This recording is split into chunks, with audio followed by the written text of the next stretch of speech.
Jesus has come to reveal to us, to change everything in our lives now. So let's enter this in a new way, shall we? Let's hear these words differently. We know they come out of the first century, so they're couched in certain ways. We hear Paul talking about speaking in tongues, but it comes out of the mystery religions of ancient Greece. This is about ecstatic religious experience. So the translation of this for you and for me is that even if you personally have a very special experience, a supernatural experience, something that you can treasure as very unique, very spiritual, Paul is saying to us, that's not good enough. Or if you can speak well like a philosopher and you know lots of words and they sound great, but that one thing is missing. Once again, he's not talking about somebody else.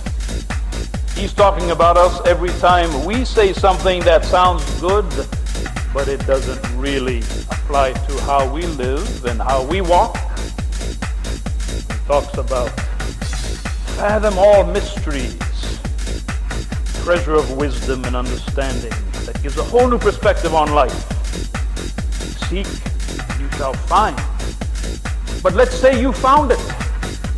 Let's say you entered the deep mysteries that excite the mind, the exotic things of ancient Egypt or who knows what. Paul is saying to them then and to us now, if you've got all that, if you've got the greatest esoteric library ever, but there's no agape, you gain nothing. He's telling us if you have a faith that can move mountains. Now that's faith, don't you think? Don't you think that ought to do it? Shh. Be quiet. That kind of faith that can have such an impact on your life, what else do you need? Paul is saying you need something else. Listen. That's what it says here. It is not good enough. Something was missing. So a religion that limits itself to this is what it's about, or this is what it's about, is being spoken of here by Paul. What is missing? Agape love. I'll translate it for you as conscious love. Coming from a deeper place within. Something that is not just your feeling, a result of. As Jesus himself says, it is easy to love those who love you back, to love those who are part of your life and your household. Anybody can do that. It's another kind of love. It's a love that is rooted in a place within us that we don't visit very often. Don't assume that because you might have some white hairs that you're not still a child inside.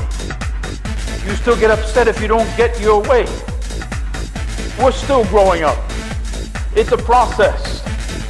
But it's the way.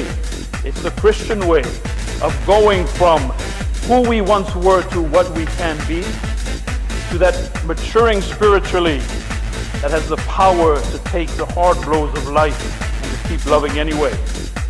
That's where we're headed. That's why we're here. So that each of us in our own way can blossom into that which is manifestation of God's love in this world. It doesn't come automatically. We have to grow up into it. We have to mature.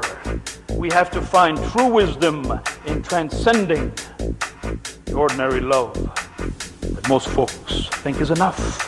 And then Paul tells us in those glorious words, putting away childish things, like the old way. Now we see in a glass dark. Now we can't possibly perceive what this is really all about. We're fragmented. We're subjective. We don't see what this is all about. But one day we will. One day we will fully know and be fully known. Paul Kerr is there. It's not that far away. So don't be fooled by the glasses you have on about life. Ironically, I tell you all the time, this is about you. But when you read it, it's not about you. It's about being more than you. It's about becoming that whole person in whom God dwells. Blessing in the world, purpose in your life, full flowering of your potential as a human being, child of God, word of the Lord.